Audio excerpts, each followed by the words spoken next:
Y ahora ya sí vamos a presentar al amigo ponente de la conferencia de hoy.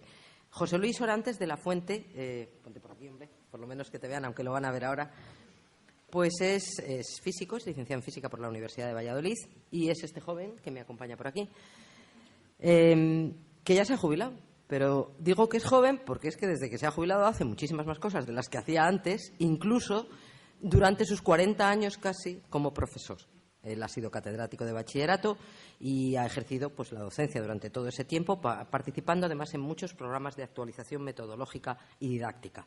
Además de profesor en el Instituto Zorrilla, ha sido profesor asociado en la Universidad de Valladolid en el Departamento de Electrónica, Electricidad y Magnetismo durante 10 años y pertenece desde sus inicios a la comisión organizadora de la fase local de la Olimpiada de Física. Como fruto de esta actividad ha publicado el libro Física Olímpica, mucho más que problemas, que me ha regalado esta tarde, dedicado, me hace mucha ilusión. Y en los últimos años, además, ha trabajado intensamente en la recuperación del riquísimo patrimonio del antiguo gabinete de física del Instituto Zorrilla. Una cantidad de instrumentos pues, antiguos que él ha hecho un esfuerzo enorme de catalogación y de limpiarlos, de ponerlos en funcionamiento, todos los que se puede. La verdad que un trabajo increíble. Es miembro de la Asociación Nacional para la Defensa del Patrimonio de los Institutos Históricos de España, donde ha presentado y publicado diversos trabajos, y es actualmente el presidente de la Asociación de Amigos del Instituto Zorrilla de Valladolid. Pues como celebramos este aniversario de la llegada a la Luna, hace algunos meses José Luis, que es amigo de la casa y mío personal, nos ofreció dar una conferencia y, por supuesto, dijimos que sí. Como ven, no se habla solo de la misión Apolo 11, donde están los astronautas, 2 de los cuales pisaron la Luna, sino de toda la historia. Y vamos a ver cuál es la importancia relativa también de las distintas misiones e incluso vamos a ver una simulación del viaje completo. Muchas gracias. Muchas.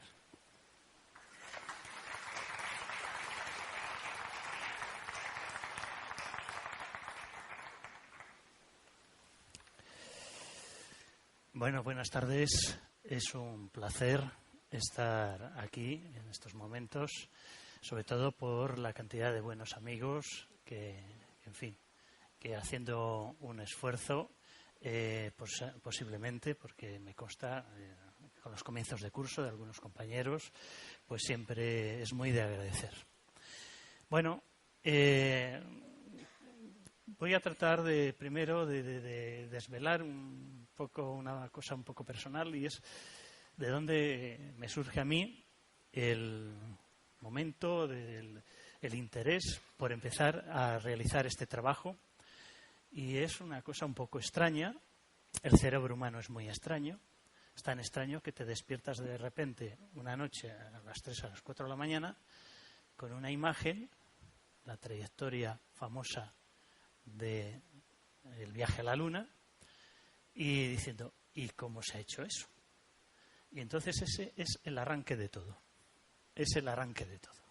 Entonces, bueno, como es el arranque, lo que sí que voy a comentar pues es algunas peculiaridades, algunas características de esta exposición.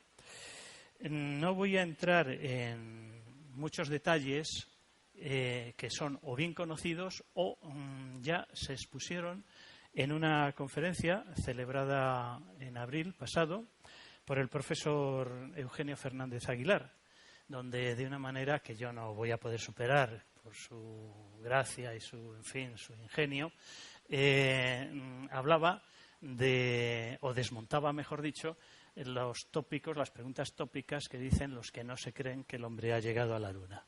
Yo no voy a entrar en eso y voy a prescindir de algunos datos que podríamos extendernos, y en vez de durar el tiempo prudencial que debe durar la conferencia, pues nos alargaríamos, pues no sé, como 3 horas, una cosa así, ¿no? Entonces, no es conveniente. Bueno,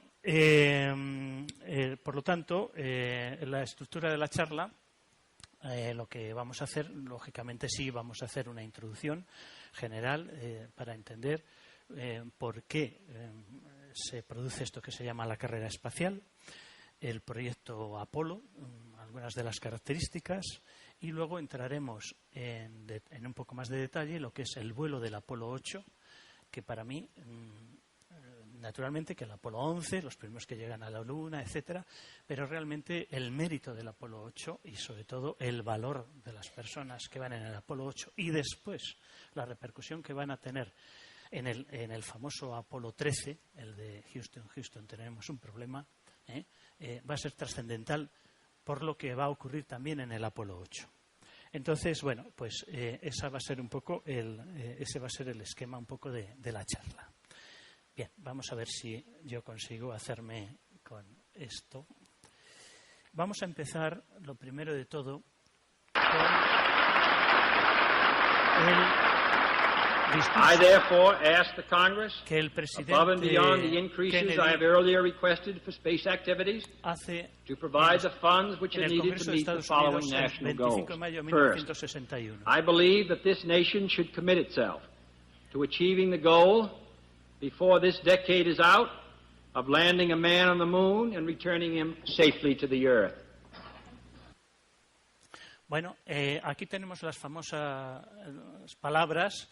La frase dice: creo que esta nación debe comprometerse a lograr el objetivo antes de que termine esta década de poner un hombre en la Luna y devolverlo a la Tierra. Se supone que salvo, claro. Bien, esta frase hay que decir que cuando la escuchan en directo los responsables de la NASA se les quedan los ojos como platos. Porque en esos momentos dicen, ¿cómo vamos a hacer esto? Y entonces esta frase va a estar machacando durante todo el tiempo y va a ser una presión constante que va a actuar sobre todo el programa para lograr este objetivo. Mucho más allá de que, como sabemos, el presidente Kennedy es asesinado en 1963 y, por lo tanto, de momento se pone en riesgo todo el programa, pero el programa continúa. Bien, vamos entonces a situar unas cuantas cosas en su contexto. Hay que tener en cuenta que la finalización de la guerra, de la Segunda Guerra Mundial, no está tan lejos y hay una serie de herencias de la Segunda Guerra Mundial que hay que tener en cuenta.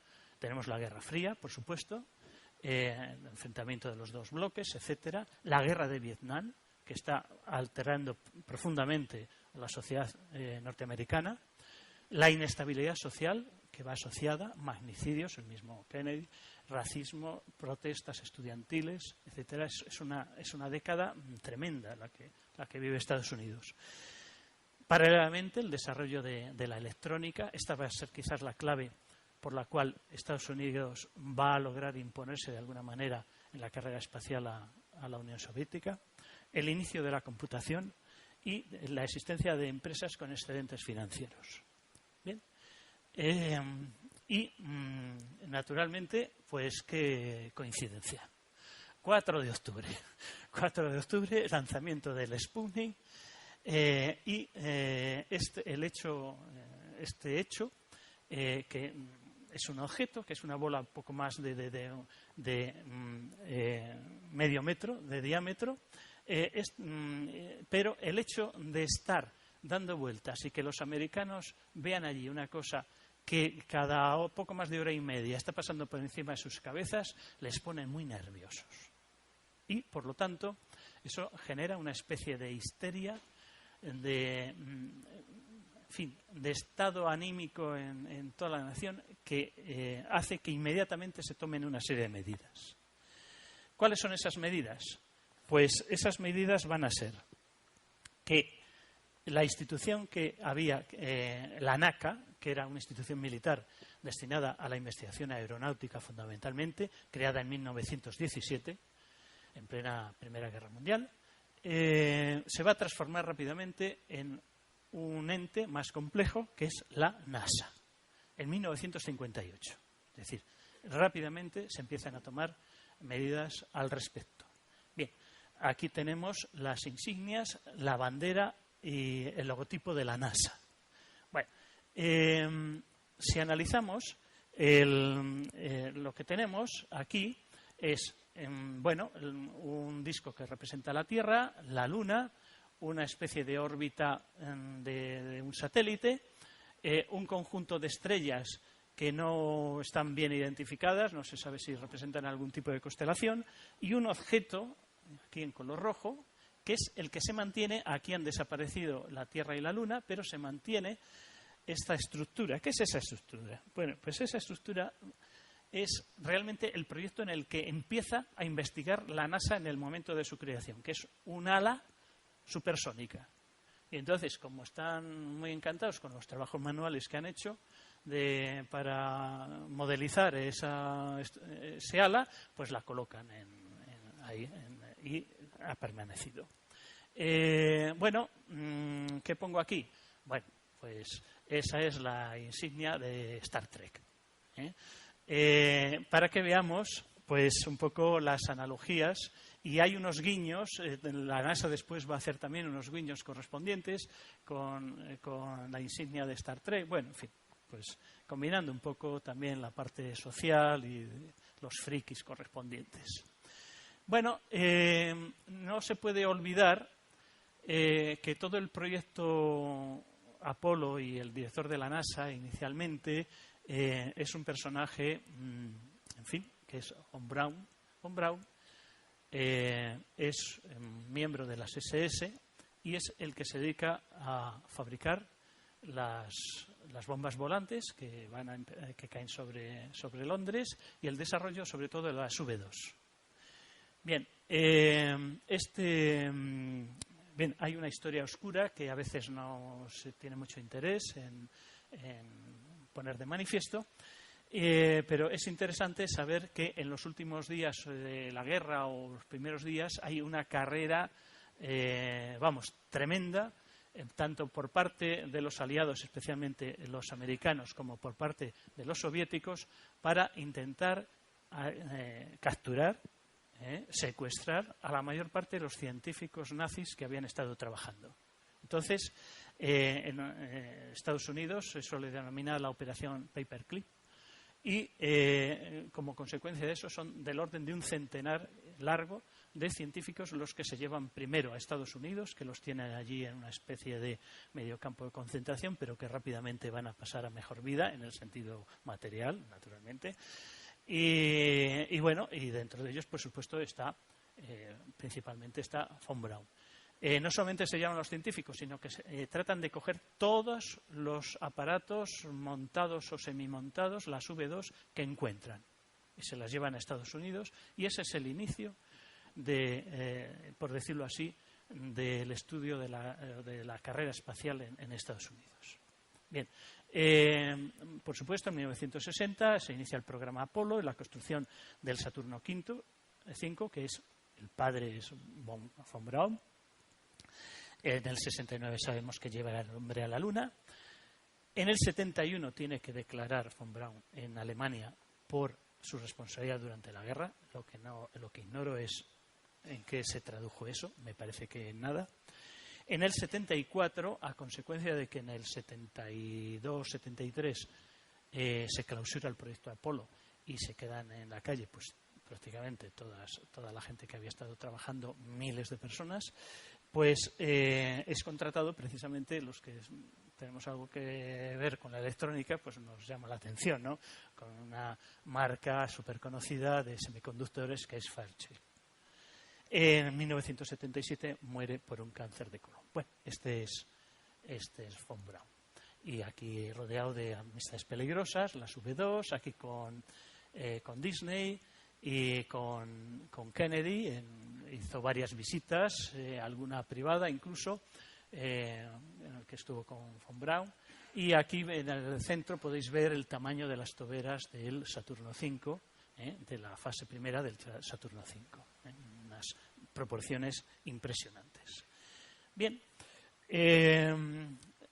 vamos a ver rápidamente los antecedentes del proyecto del programa Apolo, que es el proyecto Mercury.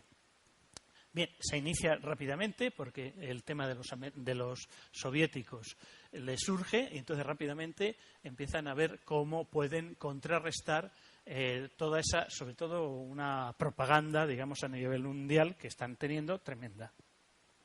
Bien, entonces, ¿en qué consiste? Pues entrenamiento de monos y astronautas, juntos pero no revueltos, Son 7 vuelos tripulados los que se hacen entre 1961 y 63, incluyendo a Han. Han es el chimpancé. Bien, el primero es el vuelo suborbital. Un vuelo suborbital es aquel que no da la vuelta completa, sino que es una trayectoria parabólica que se hace a primeros del 61. En el 57 ya los soviéticos habían lanzado la perrita Laika, que después hemos sabido que la pobrecilla, pues en fin, duró poco. En abril del 61, Yuri Gagarin es el primer astronauta, cosmonauta, que orbita alrededor de la Tierra. Inmediatamente tratan de responder 20 días después, lanzando a Alan Shepard, pero no está preparado todavía para el vuelo orbital, y entonces es un vuelo suborbital. Los rusos hacen bastantes chistes al respecto, porque dicen, bueno, esto ha sido, en fin, un saltito que has dado. Bien, hay que esperar al 62 para que John Glenn sea el primer astronauta norteamericano que es capaz ya de orbitar. Bien, el programa Mercurio y posteriormente el programa Géminis va a ser los astronautas van a ser un conjunto que después van a integrar básicamente las tripulaciones del Apolo, porque en realidad lo que están preparando es el Apolo. Estos son los 7, el Mercury, este es Alan Shepard, John Glenn, este es Yuri Gagarin, que murió desgraciadamente pocos años después. John Glenn, sabéis que volvió otra vez en una lanzadera espacial al espacio, y este es el Han, que, en fin, muy favorecido. Y además tengo entendido que después tuvo una jubilación bastante interesante. Bueno, en fin. Las misiones del Apolo pues son estas que tenemos aquí. El Apolo 1 es el que va a tener el terrible accidente, que comentaremos un poquito. Las misiones 2 y 3 nunca existieron. Las 4, 5 y 6 son misiones no tripuladas que tienen como objeto el probar fundamentalmente el Saturno. El Apolo 7 es ya la primera lanzamiento tripulado, pero en órbita alrededor de la Tierra. El Apolo 8 y el Apolo 10, aunque no van en ese orden, lógicamente va el 8, el 9, el 10, pero el Apolo 8 y el 10 hacen la circunvalación de la Luna, es decir, no se posan en la Luna, pero circunvalan la Luna. El Apolo 9 es el encargado de probar el módulo lunar en órbita terrestre. El Apolo 11 y 12 hacen el alunizaje, como sabemos. El Apolo 13 es el denominado, lo que llaman el exitoso fracaso, el problema que les surge y que tienen que abortar la misión de llegar a la Luna. Y bueno, ya estudiaremos porque es interesantísimo el vuelo del Apolo 13. Y luego ya los vuelos del 14, 15, 16 y 17, estos son ya vuelos de llegada a la Luna y de estancia más larga. Se va prolongando los años los días en los que están en la Luna.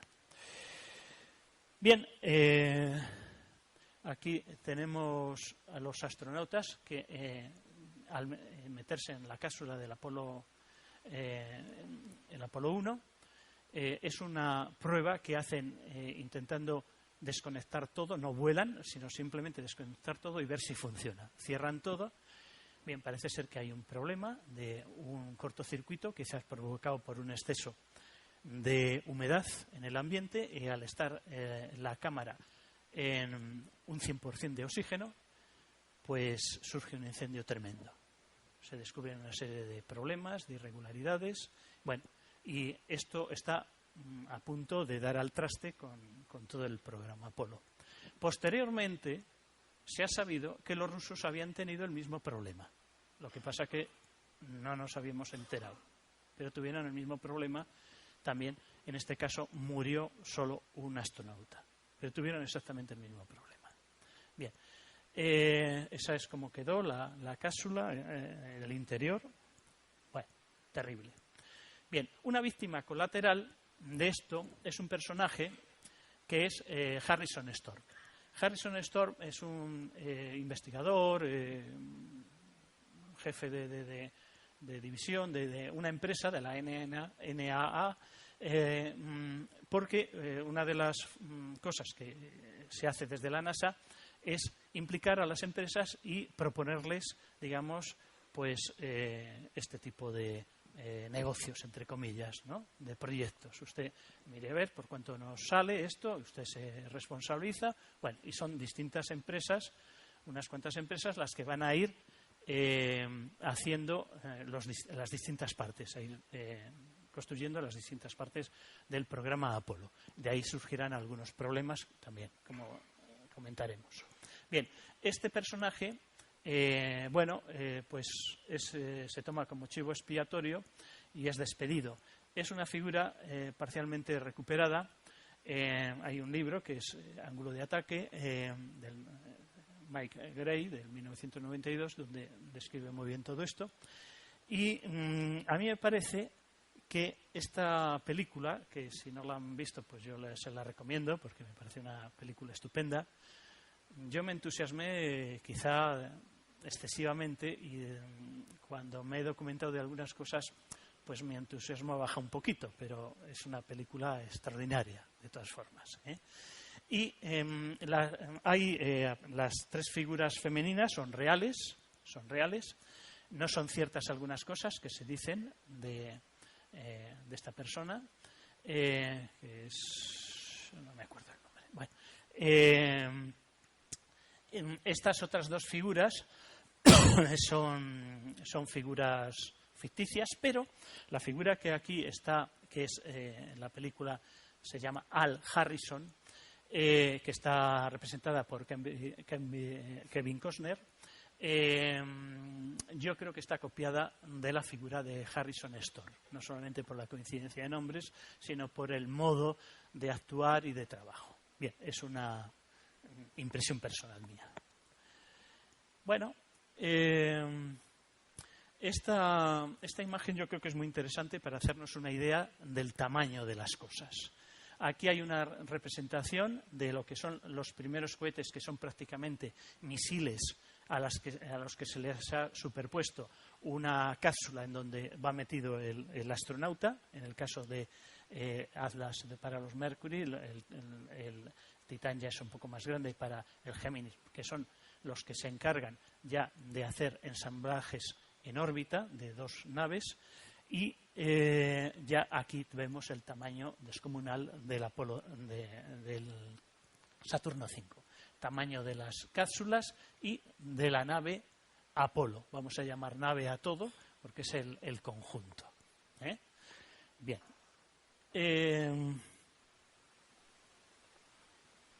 La tripulación está formada, son tres personas, tres astronautas, el comandante de la misión, Frank Borman, el piloto del módulo de comando. El módulo de comando es lo que llamamos la cápsula, entre comillas, y William Anders, el segundo piloto. Bien, en realidad James Lowell es el que tiene más categoría de los tres, pero no es el comandante, porque el comandante, que habría sido Collins, que es el que va a ir en el Apolo 11 y el que se queda dando vueltas, pues resulta que tiene un problema de una peritonitis, le tienen que operar, y entonces va Borman como comandante. Bien, Lowell es un personaje clave a lo largo de todo esto. Y una persona con una experiencia tremenda, y es el que va a resolver prácticamente el retorno del Apolo 13 a la Tierra. Bien, la tripulación de reserva, que os pueden sonar, Armstrong, Aldrin, por ahí. Bien, aquí tenemos a los muchachotes. Bueno, el Apolo 8 en realidad no estaba destinado a hacer esto, sino que hay una serie de circunstancias, por todo esto que estamos comentando, de la presión mediática para tratar, estamos en 1968, antes de que termine la década, llegar a la Luna, etcétera, pero por otro lado también los soviéticos, Entonces, bueno, resulta que en octubre del 68 se hace, en el Apolo 7, se hace la prueba del módulo de mando y el módulo de servicio en órbita alrededor de la Tierra. Y estaba previsto que en diciembre el Apolo 8 probara el módulo lunar, pero en órbita terrestre, con otra tripulación. Y el Apolo 9 hiciera la prueba del módulo lunar, pero en una órbita elíptica, alejándose más de la Tierra. ¿Qué es lo que ocurre? Lo que ocurre es que las cosas no funcionan de modo perfecto. Y entonces hay un retraso y problemas en la entrega del módulo lunar. Con lo cual, el Apolo 8 no puede realizar eso. ¿Qué es lo que hacen? Dicen, atrasamos todo, teniendo aquí a los rusos que nos están tirando constantemente sondas y cohetes y tal. Pues lo que hacen es que la misión inicial del Apolo 8 se aplaza, convirtiéndola en el Apolo 9. El Apolo 9 se transforma en el Apolo 8 y su objetivo es llegar a la Luna. No posarse en la Luna, pero hacer la circunvalación de la Luna. Se intercambian entonces las tripulaciones. A todo esto hay una incertidumbre tremenda porque los soviéticos han lanzado la Zond 5 en septiembre del 68, que esta sí que circunvala la Luna y regresa a la Tierra. En la cápsula han metido pues unas tortuguitas y unos bichejos por ahí. No se sabe si padecieron de estrés las tortugas, no tenemos esa información. Se recuperan, no la recuperan donde pensaban, la recuperan en el Océano Índico y un poco más allá de donde tenían previsto. Bien, es decir, que hay un agobio y una presión constante por ir quemando etapas a la mayor velocidad posible. Bien, ¿por qué es histórico el viaje del Apolo 8? Bueno, pues se celebra el 21 al 27 de diciembre. Es el primer viaje tripulado a la Luna. Son los primeros humanos en contemplar la Tierra a distancia. Naturalmente ya había algunas fotos, pero los primeros humanos en atravesar los cinturones Van Allen, que son estas estructuras de partículas ionizadas por el viento solar que se concentran por el campo magnético terrestre y que suponen una gran cantidad de radiación. Bueno, hay quien dice que es que quien atraviese eso va a morir, vamos, indefectiblemente, tal. Bueno, no. Todo depende, claro, si te dedicas a veranear en los cinturones Van Allen, pues claro, lógicamente tendrás algún problemilla, Igual que si te haces radiografías cada 5 minutos. Pues claro, o sea, oye, es que ya le he cogido el gustillo, ya, bueno, pues en fin, desintoxícate, no sé, no es conveniente. Bien. La primera observación de la cara oculta de la Luna por humanos, la primera exploración por humanos de trayectoria del retorno libre, que nos fijaremos y hablaremos de eso, la primera reentrada en la atmósfera terrestre a velocidad límite, también por humanos, porque otra cosa es lanzar un chisme que dices, bueno, si se quema, me da igual, pero, en fin. Entonces, por muchas razones, el Apolo 8, según he comentado, es un viaje para mí que hay que darle la trascendencia y la importancia que tuvo. Y de hecho, en los primeros meses la gente sí que se la dio. Y de hecho tuvieron una repercusión mediática bastante grande. Después vendrá el Apolo 11 y se come toda esa expectativa. Pero bueno. Tenemos aquí el símbolo de que lo comentaremos de la insignia del Apolo 8. Una de las vistas famosas que ven alejándose la Tierra y la famosa vista del amanecer de la Tierra sobre la Luna. Bien, volveremos sobre esto. Bueno, rápidamente, el Saturno, el cohete, enorme. Lo que más nos va a interesar es la tercera etapa. Son 3 etapas. La tercera etapa es la más importante. ¿Por qué? Porque es la que va a permitir darle el chute definitivo, digamos, para conseguir salir desde el campo gravitatorio de la Tierra y llegar a la Luna. Bien, esta es la sección la primera sección del Saturno, de la etapa primera. Esta es la segunda y esta es la tercera. Como característica, esta etapa tiene un problema, y es que tiene que encenderse y apagarse y volverse a encender. Se tiene que encender primero porque la segunda etapa no es capaz por sí misma de colocar a la nave en lo que se llama en la órbita de aparcamiento. Es decir, primero se sube, primera etapa, se engancha a la segunda etapa, se llega hasta los 190 kilómetros de altura, pero se necesita todavía un tercer impulso para estabilizarla en la órbita, en una órbita en la que va a estar, se llama órbita de aparcamiento, y ahí va a estar hasta que se da el impulso translunar, que se llama. Bueno, pues para eso se necesita encender la tercera etapa, pero hay que apagarla, porque hay que reservar el combustible para la ignición final, que es la que va a llevar a los astronautas a la Luna. Bueno, esto es propiamente la nave del Apolo, propiamente dicho. Lógicamente, en el primer vuelo, en el Apolo 8, no existe el módulo lunar. Aquí va, este es el módulo de servicio, que es el que después va a permitir regresar a la Tierra. Esto es el módulo de mando, o la cápsula. Bueno, esta es la torreta para si hay algún problema, pues sacarles de ahí. Bien. El módulo de servicio, ya hemos comentado, también tiene que tener la capacidad de ser encendido y apagado varias veces. El módulo de mando, lo tenemos aquí, como van los astronautas, prácticamente de pie. Bueno, de pie o sentado, da igual, porque en el espacio, pues, bueno, el tamaño se aprecia un poquito ahí. Bueno, y nos vamos a centrar en el lanzamiento. Pongo aquí todos estos datos porque yo he tenido necesidad de ajustar estos datos al milímetro para después hacer lo que a mí me obsesionaba esa noche cuando me desperté, que es hacer el cálculo y ver si era verdad, si coincidían, si aplicando las leyes de Newton, pues era verdad que coincidía con lo que habían hecho los astronautas. Entonces, bueno, es interesante saber que la Luna, el lanzamiento es el 21, y que la Luna, el día 19, había sido plenilunio. Y además, el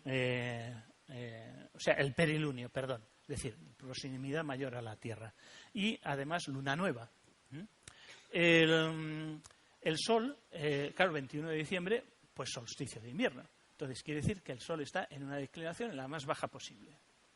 Entonces, combinando todas estas cosas, bueno, aquí ya despidiéndose los muchachos y tal, el momento del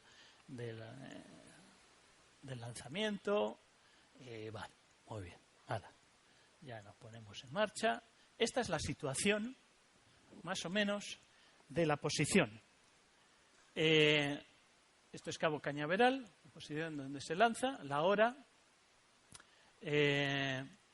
Bueno, ahora, en términos astronómicos, ascensión recta, no me voy a meter. La dirección de la situación donde está el meridiano Greenwich.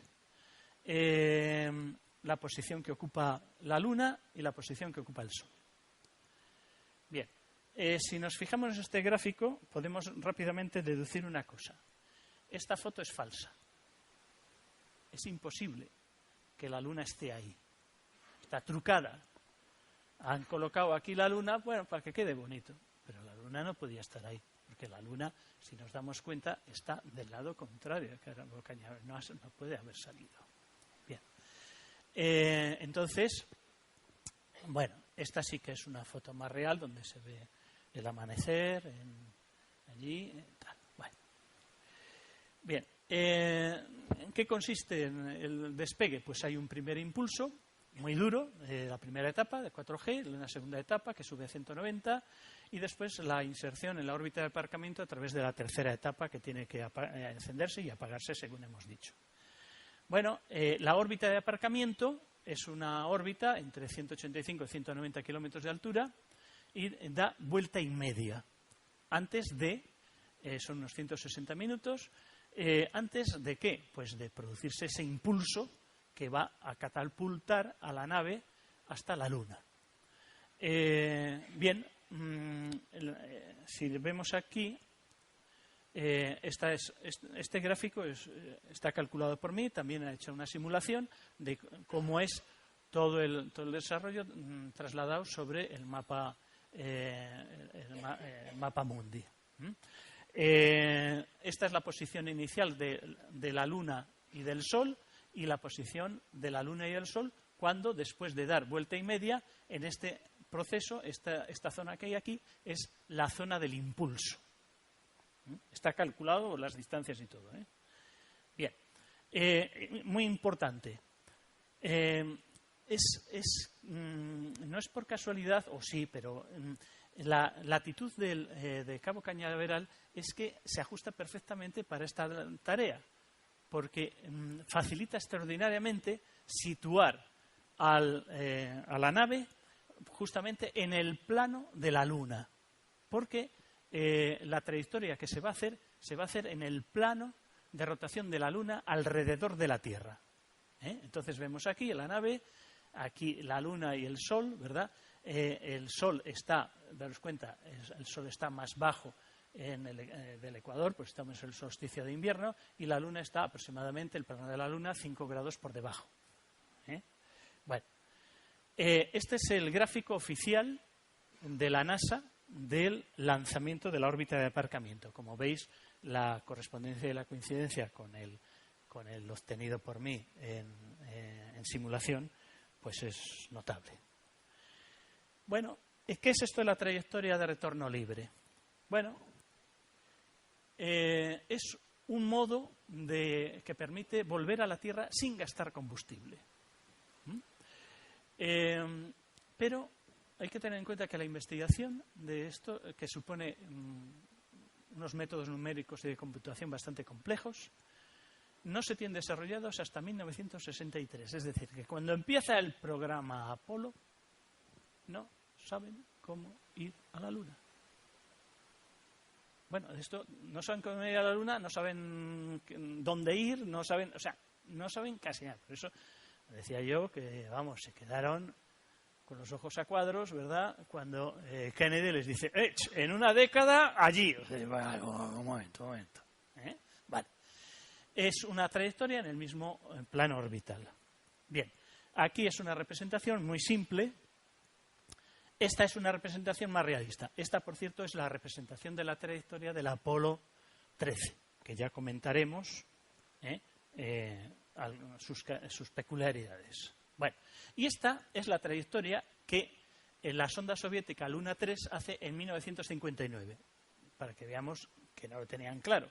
Y, desde luego, trayectoria en un plano, como podéis ver, no es. O sea, naturalmente no la recuperaron. Bueno, ahora entendemos por qué coincidencias el Apolo 8 toma como insignia el 8, que coincide con el 8 de la trayectoria de retorno libre. Bien. La ventaja que tenemos hoy día es que la NASA ha desclasificado todos sus materiales, entonces a través de Internet nos podemos meter en toda esa documentación.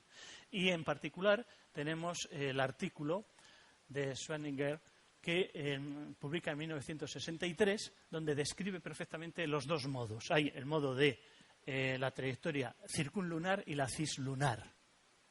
La cislunar, el problema es que es mucho más larga. Si nos fijamos, dice, esto de 8 no es igual que el otro. Pequeño truco.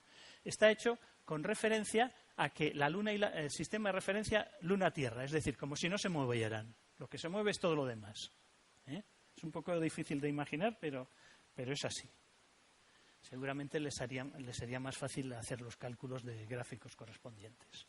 Bueno, y todo esto, como decía, pues es simplemente aplicar esta maravillosa ley de la gravitación universal de Newton. Exclusivamente. El problema de esta ley es que sabemos resolverla perfectamente para el problema de dos cuerpos, pero lo que tenemos aquí, Tierra, Luna, Apolo, son tres cuerpos. Y eso no tiene solución analítica, solamente se puede resolver a través de métodos matemáticos, métodos numéricos. Bien. Por cierto, esta imagen es de un compañero que me hizo un artista, Gerardo Vacas, que me hizo esta. Bueno. Bien. Voy a comentar un poquito este gráfico porque es importante ver la historia del viaje. La historia del viaje es que se sale de Cabo Cañaveral, se produce aquí la inserción en la órbita de aparcamiento, se produce una vuelta y media y en estos momentos se produce aquí lo que se llama la inyección translunar, que es el chute ese chute que llega por aquí y llega un momento en que hay que separar la tercera fase, la S4B que se llama, de la nave Apolo. No se puede continuar. Y en ese momento, esa separación van a seguir dos caminos distintos. La nave va a venir por aquí, Apolo va a venir por aquí, aquí va a dar las vueltas y por aquí va a volver. Mientras que esa fase, la fase tercera, va a seguir esta trayectoria y va a pasar cerca de la Luna.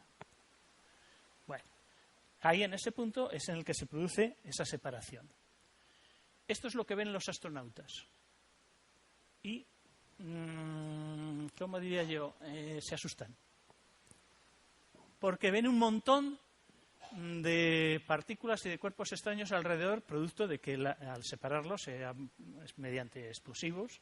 Entonces hay cantidad de objetos, de cuerpos extraños alrededor y tienen miedo de que eso deteriore los motores de la nave. Bien, estos van haciendo fotos y hacen una maniobra de alejamiento. Tienen que hacer una maniobra de alejamiento. Y estos van viendo cómo se van alejando. Esta foto a mí me sobrecoge. Porque la nave está, o sea, la sección, la tercera sección está aquí. Aquí está la Tierra y lo que tenemos es un vacío estremecedor. Bueno, van viendo cómo se va alejando la Tierra. Bueno, y se van aproximando a la Luna. Bueno, tenemos aquí un poco otro gráfico donde podemos entender la Luna no está quieta. La Luna no está quieta. La Luna ha partido en el momento del lanzamiento, está aquí, y han ido al encuentro y se encuentran aquí. Aquí dan las vueltas, pero la Luna sigue y luego tienen que salir. Por esta razón, ellos no consiguen, en el viaje de ida jamás ven la Luna. Jamás ven la Luna. He oído, porque han salido ahora muchas series, muchos documentales sobre el tema, y hay a veces dice no la podían ver porque igual les deslumbraba la luz del sol. No, yo creo que no era problema de eso, sino que por la posición que llevaban no podían verla. Entonces a la Luna no la ven hasta que están detrás de la Luna, en la cara oculta de la Luna. Y hay un detalle importante y es cuando ellos cuando hacen la inserción en la órbita lunar, cuando llegan aquí, vuelven por aquí, ¿con quién se encuentran? Pues con un viejo amigo, con el S4B. Y claro, en fin, aunque las distancias estas absolutamente pues, son de unos miles de kilómetros, cabía la posibilidad de que se lo encontraran más cerca de lo debido. Bien. La simulación si alguien está interesado, tengo el programa, se ve todo. Bueno, voy a hacerlo un poco más resumido aquí. La simulación, la partida de cómo se llega. Aquí empieza a dar las 10 vueltas, se van haciendo las 10 vueltas. En la imagen de la derecha lo que tenemos es la referencia de la Luna. Se ha visto la Luna, bueno, pues cómo se ve desde la Luna, y esto sería ya la llegada, ya es superpuesto aquí en grande, y sobre todo lo que me interesa es saber los datos. Estos son los datos de la simulación, las velocidades, las distancias, y este es un dato muy importante, que es el ángulo de entrada. El ángulo de entrada es menos 9 grados, es un poco superior al debido, pero eso supone que siempre hay que hacer alguna modificación, alguna rectificación para la entrada, que no es mucho, pero hay que... El ángulo de entrada veremos que está entre 7, 5, 4 grados, así. Bien. Circunvalando la Luna, se encuentran, son los primeros que empiezan a detectar que es muy difícil establecer una órbita circular alrededor de la Luna. ¿Por qué? Porque hay una serie de irregularidades en el campo magnético de la Luna que les hacen estar oscilando permanentemente en altura respecto de la Luna. Bueno, esta es una de las famosas vistas que ellos confiesan, dicen, nadie nos había dicho, no estábamos preparados para ver esta imagen. Y les sorprende, claro, se quedan. Bien, voy a poner una imagen que no es de la misión, sino que es de 2001. Que, como sabéis, se estrena unos meses antes, en el 68, donde se ven pues unas coincidencias y, en fin, unos parecidos entre la realidad y la ficción. Aquí tenemos la imagen famosa, que una de las imágenes, que primero la hacen con una película en blanco y negro, y luego dice, oye, pero no tenías esto es así, ¿no tenías un carrete en color? Dice, sí, espera, que lo cambio. Y hacen la foto en color. O sea, es que es así la historia. Bueno, en realidad ellos, tal como ven la imagen, yo creo que es más bien así, porque ellos van bordeando la Luna, entonces se la encuentran así. Y aquí yo he pintado la dirección de los rayos del Sol, he pintado el eje de rotación de la Tierra y el ecuador. Y bueno, yo creo que sí que coincide bastante. En fin, tendrían que haber afinado mucho para habernos trucado la imagen, según la época, según la fecha y demás. El regreso, bueno, pues más o menos se hace con relativa normalidad. Con relativa normalidad, bueno, se empieza a transmitir imágenes por televisión. La cámara que llevan es una cámara de mala calidad, no pueden llevar más grande.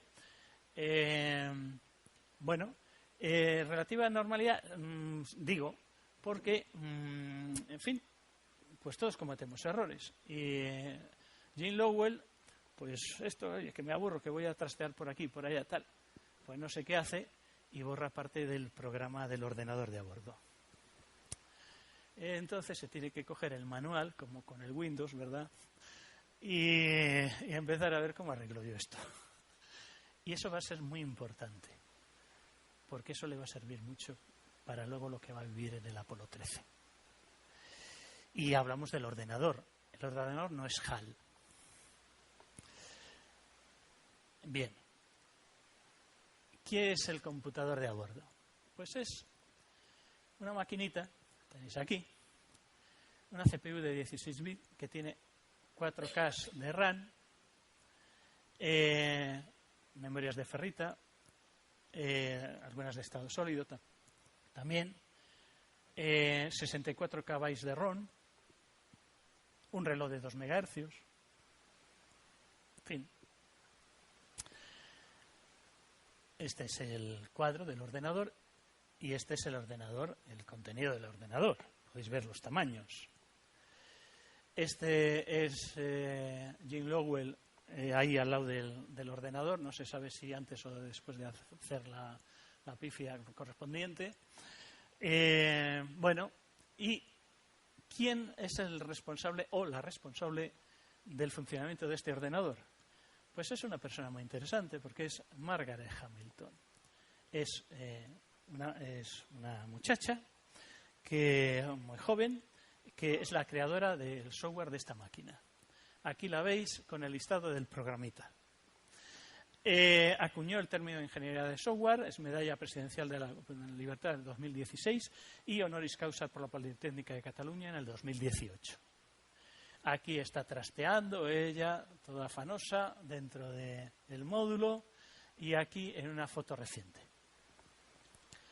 Bien, el regreso a casa hay que hacer la inyección transterrestre y la programación y la ingeniería que conlleva está a cargo de otra mujer, que es Poppy Norcath, que es matemática, ingeniera de la NASA y abogada, y además chica de buen ver.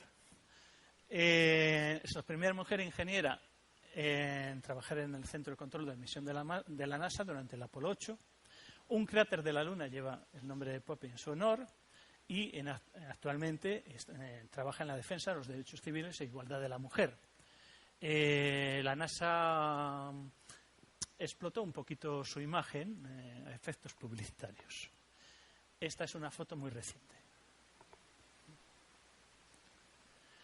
Bueno, la reentrada, ya hemos hablado de la reentrada, que es muy crítica y hay que ajustar los ángulos de entrada, porque si entra con un ángulo mayor, la fricción, claro, se entra con la velocidad equivalente a velocidad de escape, que es 11.200 metros por segundo, que vienen a ser unos 40.000 kilómetros por hora.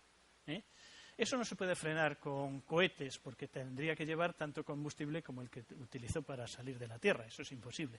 Entonces, esa energía se desprende, se libera en forma de calor. Por eso tiene que estar preparado el diseño de las cápsulas para precisamente tener ese escudo térmico que libere esa cantidad de calor. Esta es la imagen de la reentrada del Apolo 8, captada por los aviones norteamericanos. La recuperación se hace en el Pacífico. En fin, todo es muy bien. Saludos a la prensa, todo está. Bueno, esta es la cápsula y todas estas cápsulas, pues generalmente, pues van a parar, pues a algún museo, a algún sitio donde se pueden ver y se tienen expuestas. Bueno, vamos a repasar ahora un poquito también lo que son las distintas misiones. Hemos visto el Apolo 8, pero es conveniente ver el resto. Hombre, el Apolo 7 es conveniente también hablar un poquito. Ya hablamos de que es el primer vuelo tripulado del programa Apolo. Después, había que tener valor después de lo que les había ocurrido a los pobres chicos del Apolo 1, montarse allí. Probaron los módulos de mando y servicio en 11 días orbitando alrededor de la Tierra, pero se llevaban fatal, no se sabe por qué, no sé si habría cuestiones personales o qué, con el equipo de tierra. Entonces, todos los 11 días fueron un continuo discutir, total, que la conclusión es decir, chavales, muy bien, adiós, muy buenas, no volvieron a contar con ellos. Bueno, el Apolo 8 ya hemos comentado lo suficiente. Bien, el Apolo 9. El Apolo 9 es la primera prueba del vehículo de configuración lunar, pero en órbita terrestre. Tienen que probar cómo funciona el módulo lunar, el ensamblaje, el atraque, todas esas cosas. Y la primera salida extravehicular por parte de los astronautas. El Apolo 10. Aquí sí que hay cosas interesantes. Estos hacen también la circunvalación de la Luna. Hay ensayos de separación y acoplamiento en órbita lunar del módulo de mando y el módulo lunar. El módulo lunar logra descender hasta una altura ridícula de 15 kilómetros sobre la superficie de la Tierra, pero tampoco se fiaban mucho de esta tripulación. Por el perfil que tenían, estos nos la pueden jugar. Y tenían miedo de que aterrizaran en la Luna. Entonces, para evitar eso, reducen al máximo el combustible. Dicen, mira, no vais a tener combustible para poder bajar. Entonces, bueno, pues ante esa situación, pues efectivamente se ajustan al programa y no descienden. Bien, hacen posibles fotografías, etcétera. Bueno, el Apolo 11, pues bueno, todos sabemos, ya lo maravilloso de un pequeño paso para el hombre, un gran salto para la humanidad, o al revés, no sé cómo es el tema. Bueno, el primer descenso lunar, primera salida extravehicular, recogida de muestras, etcétera. Hay un detalle importante y es que en el alunizaje el módulo lunar se pasa de frenada. Es decir, donde tenían previsto alunizar, que era una zona muy, muy llana y sin ningún problema, se pasan bastantes kilómetros. Y entonces Neil Armstrong tiene que hacer un ejercicio de sangre fría impresionante para manualmente conducir la nave hasta un lugar donde visualmente parece que aquí parece que las piedras no son muy gordas, y agotar el combustible. Les quedaban solamente 17 segundos de combustible antes de que el módulo se posa.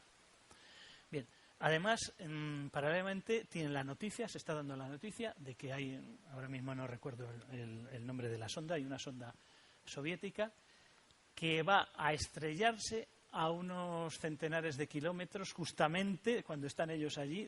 Bueno, esto dice, no hemos ido, pero bueno, por lo menos, oye, pues fastidiamos. Bien, pues vale. Bueno, vale. Después se confirmó que se había estrellado. No se sabía si se había apoyado o no. Parece ser que se estrelló esa sonda. Bien. Dentro de las figuras a recuperar está todo el proceso del descenso del lunar, del módulo lunar y todo esto. ¿Quién es el que diseña toda la operación, todo el sistema?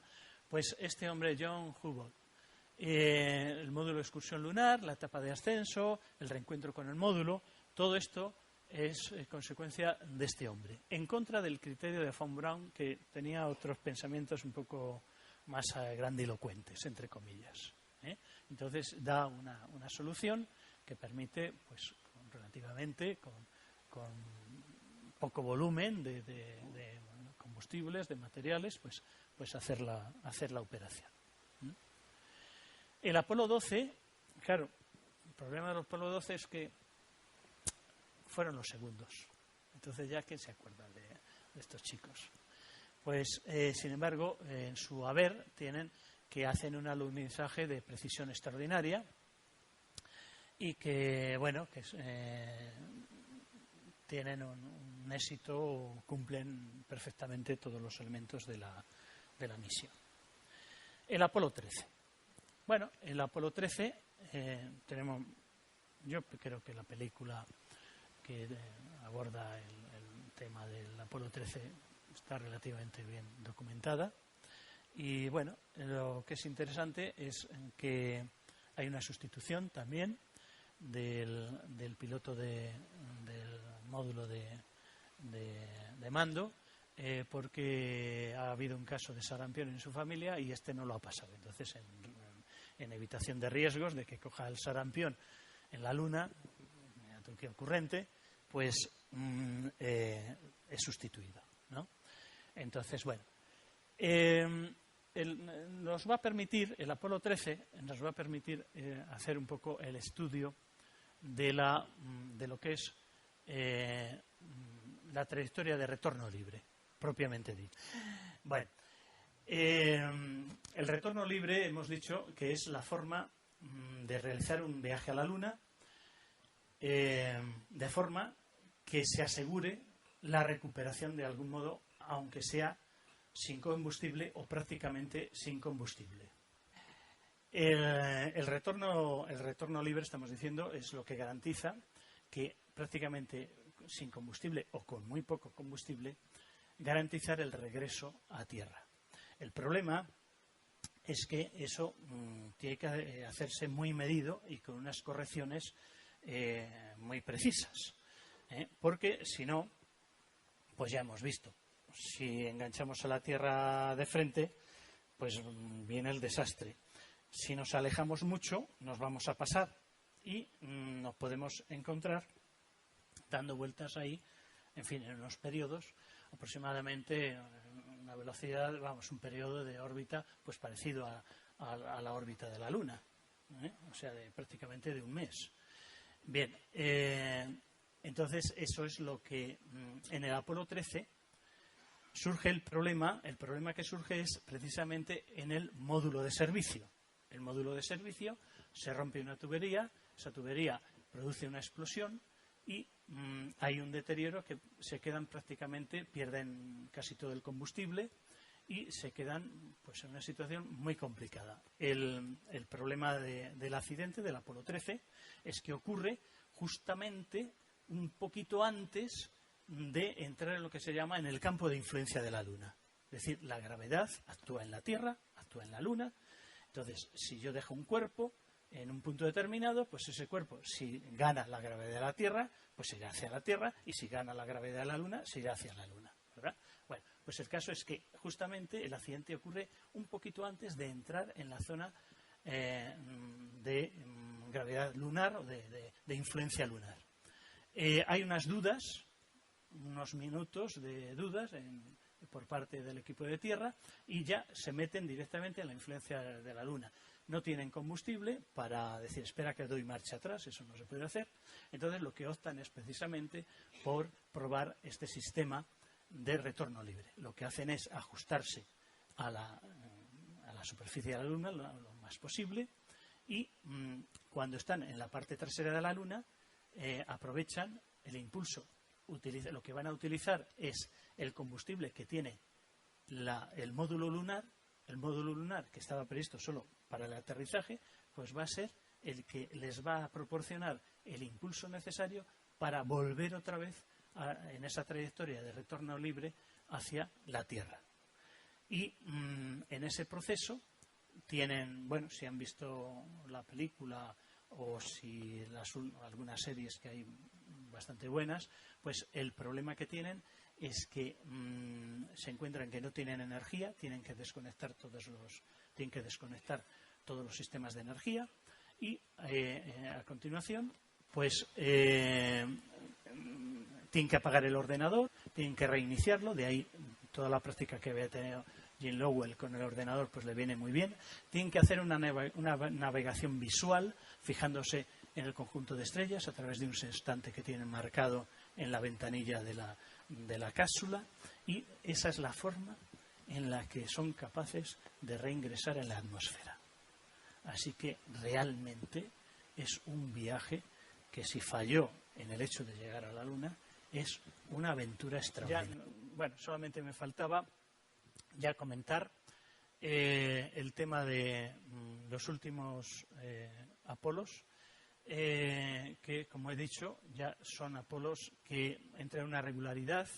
Se encuentran también con un problema que ya la gente le ha dejado de interesar, entre comillas, ya no es noticia de primera línea de los informativos, y entonces quizás en eso también pues se dedican a hacer un trabajo más específicamente científico, ¿no? Ya se empiezan a enviar globos y a hacer trabajos ya más. Se aumenta el número de días en la superficie lunar, y bueno, el cierre del programa Apolo pues supone que se quedan en la calle un número enorme de gente absolutamente de primera línea, fruto tanto de las empresas que han estado colaborando con el programa Apolo y que se encuentran sin el cliente principal.